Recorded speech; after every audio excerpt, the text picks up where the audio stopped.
Assalamualaikum warahmatullahi wabarakatuh. Perkenalkan, nama saya Amelia Putri dari kelas Manajemen 23C. NPM saya 234111027. Di sini saya akan menjelaskan 10 prinsip ekonomi. 10 prinsip ekonomi yang wajib diketahui. Pertama, keputusan berdasarkan trade-off. Keputusan manusia tidak terbatas, sedangkan sumber daya yang tersedia terbatas. Hal ini menyebabkan manusia harus membuat pilihan dalam memenuhi kebutuhannya. Pilihan yang dibuat akan menimbulkan konsekuensi, yaitu pengorbanan atas pilihan lain yang tidak diambil.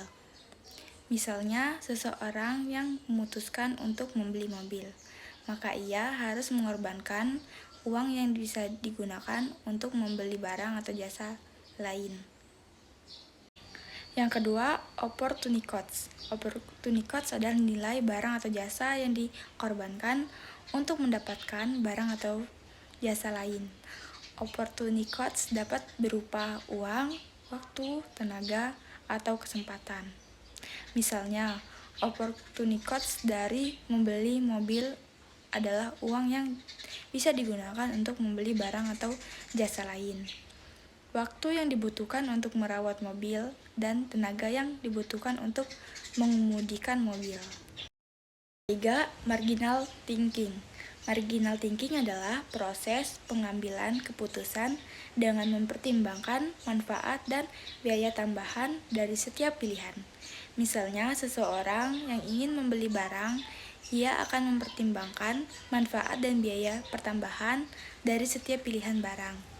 Jika manfaat tambahan lebih besar dari biaya tambahan, maka ia akan memilih barang tersebut.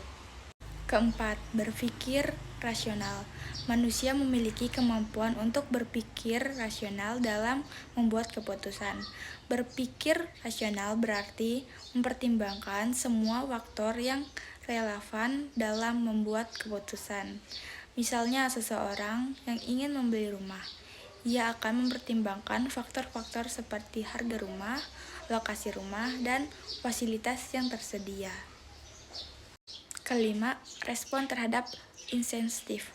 Manusia akan merespon insentif baik positif maupun negatif. Insentif positif adalah sesuatu yang membuat seseorang termotivasi untuk melakukan sesuatu. Sedangkan insentif negatif adalah sesuatu yang membuat seseorang tidak termotivasi untuk melakukan sesuatu. Misalnya, seseorang akan bekerja lebih keras jika ia diberi insentif berupa kenaikan gaji. 6. Aktivitas perdagangan. Menguntungkan semua pihak. Aktivitas perdagangan akan menguntungkan semua pihak yang terlibat. Hal ini karena masing-masing pihak akan mendapatkan manfaat dari aktivitas perdagangan tersebut. Misalnya, produsen akan mendapatkan keuntungan dari penjualan barangnya, sedangkan konsumen akan mendapatkan manfaat dari membeli barang yang mereka inginkan.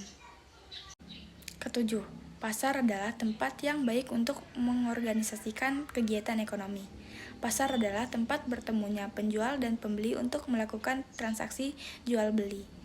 Pasar dapat mengorganisasikan kegiatan ekonomi dengan cara yang efisien. Misalnya, pasar dapat menentukan harga barang dan jasa secara efisien. Yang kedelapan, pemerintah dapat meningkatkan hasil-hasil dari pasar. Pemerintah dapat meningkatkan hasil-hasil dari pasar dengan cara menyediakan barang dan jasa publik, mengatur persaing, dan mendistribusikan pendapatan. Yang kesembilan, kegagalan pasar dapat terjadi. Kegagalan pasar dapat terjadi karena berbagai faktor seperti monopoli, polusi, dan ketidakpastian. Dan yang terakhir, ke-10, pemerintah dapat mengatasi kegagalan pasar. Pemerintah dapat mengatasi kegagalan pasar dengan cara mengatur pasar, memberikan subsidi dan pajak. Prinsip ekonomi merupakan dasar yang penting untuk memahami ekonomi. Dengan memahami prinsip ekonomi, kita dapat membuat keputusan ekonomi yang lebih baik. Sekian penjelasan saya tentang 10 prinsip ekonomi. Saya akhiri. Wassalamualaikum warahmatullahi wabarakatuh.